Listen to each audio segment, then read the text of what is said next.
you reach another type of rock that is confined by this salt, you could have a kick out, okay, higher pressure there.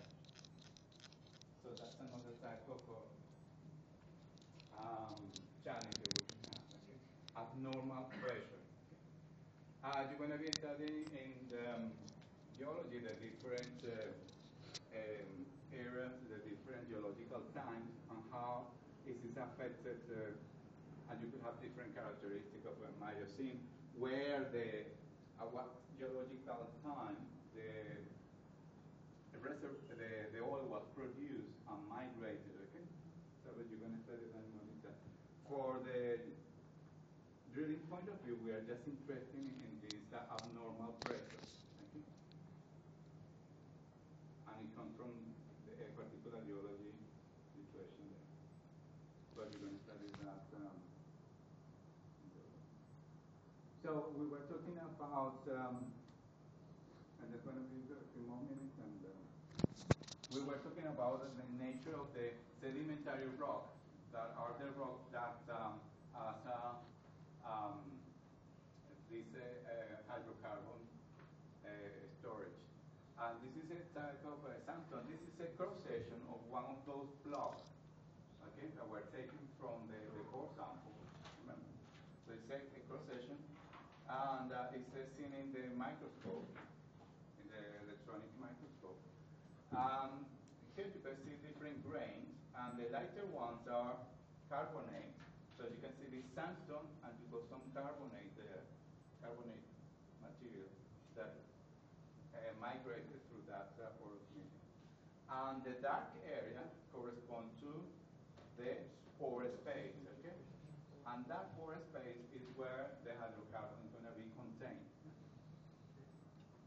So in this model, we just try to reproduce what we see here. We got the sand grain, and you got the pore space. And as I was saying, that this grain has been so exposed to pressure and compaction and some chemical changes, and also there's going to be some mineral deposits cementing the grains, okay? That gives consolidation to that rock, okay? So we're interested then in this porosity. We're going to study that more in reservoir engineering. Okay? Other things that could be affecting the porosity is the type of grain that we got there. So we could have this situation where we've got different type of grain, different sizes, yeah? Different size of grain. And the small grains are in between the porous space of the larger grain. The result of, in the other end, we got grains that have a size distribution, a narrower size distribution. You have just maybe 2 or 3 type of grain. And the result is that you got a larger pore space, okay, 35%. So which type of rock would be suitable for a reservoir? 35. This one, okay, when you got a good sorted material, okay? So you got a good sorted material in this case and a poor sorted material. So the higher the porosity, the higher the saturation could be, okay? The saturation could be the volume occupied by the fluid in that porous space. I was talking about the clay. These shells are a result of the sedimentation of materials like clay and clay mineral, okay? And they're very small. And the problem with them is that they could be deposited in this pore space, okay? And preventing the fluid flowing through the system, okay?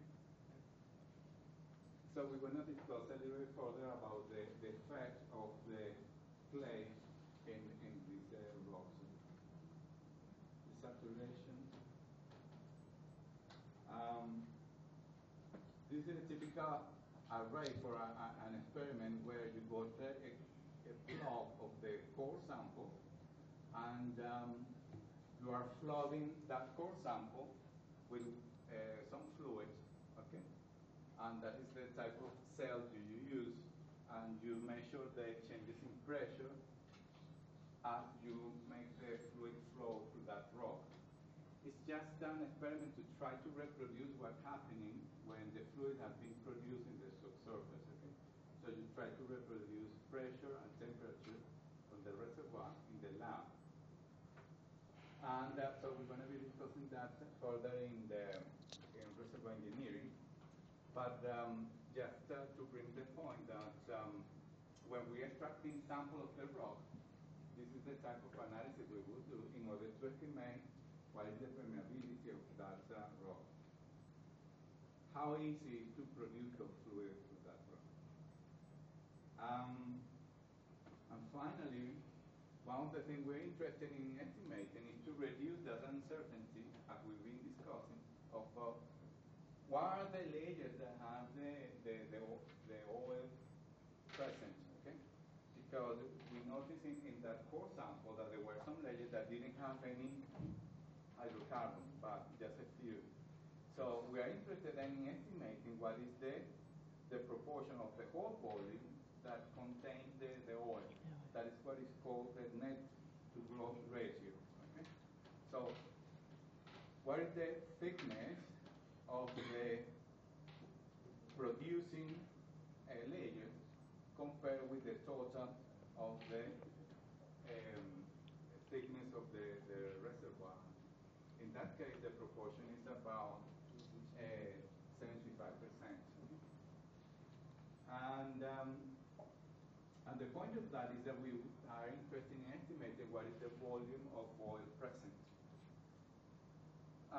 So in this model, we have just a type of a box, okay? Not necessarily we're going to have this square box, okay?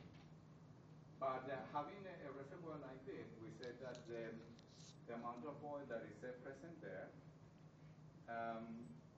is given by the volume of that rock, okay, times the porosity, because the porosity gives the proportion of the volume that is corresponds to the pore space that might have oil, yeah? Times the saturation. And here we're saying how much of this pore space is occupied by oil. Okay? So we're going to come back to this type of equation. Right. Yeah, so we're going to leave it like this for today. And so I'll see you next week. We continue this. So you're going to see Dr. Kugan here as well? Yeah.